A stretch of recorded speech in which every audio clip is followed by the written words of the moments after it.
It's often referred to as the Forgotten War. The Korean War gets called that because it happened not long after World War II and before Vietnam. However, it will never be forgotten by families impacted by the fight that turned one Korea at the time into what we know as North and South Korea today. Bob Fitts served on the front lines in the 1950s. He makes sure people remember what happened by turning his home into a makeshift museum. Gary Mativier gets to the heart of the story. Off a quiet alley in a small neighborhood of homes probably built after World War II, a garage stands on this day like so many others. Veterans of different wars inside, different branches coming together to remember. For Bob Fitts, this means everything. As a veteran of the Korean War, the so-called Forgotten War, he is determined to make sure we never forget the sacrifices made there. My name is Robert Fitts, and my title is Korean War veteran, and I was also National Director for 3 years for the Korean War Veterans Association. In 1952, I was in the National Guard in Southern Illinois.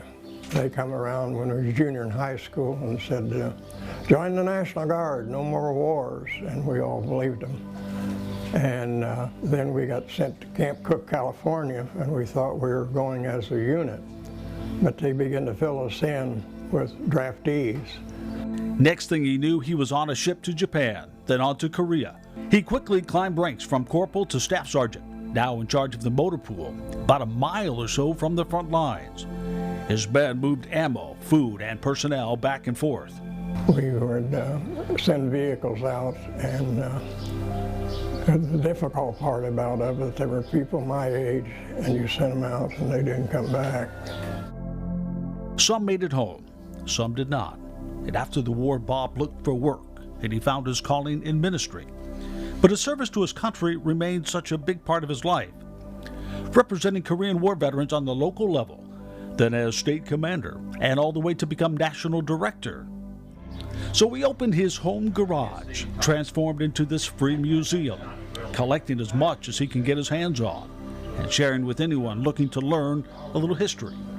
And it's important that it's there for all history to know. And I do not want guys to get left out as the forgotten, and we're known as the Forgotten War anyway. And because of his work here and his fighting spirit still alive and well, many will discover what happened in a war so long ago, so far away from his small, free garage museum on this quiet alley with so many stories to share. Bob Fitts is also known for his national efforts to make sure the word war is used. There was a time when a lot of people didn't want to acknowledge that fact, similar to what we saw in Vietnam. Bob was determined to make sure those who fought and died are remembered for their service during the Korean War. You can see the full interview on The Heart of the Story with Gary Mativier on YouTube.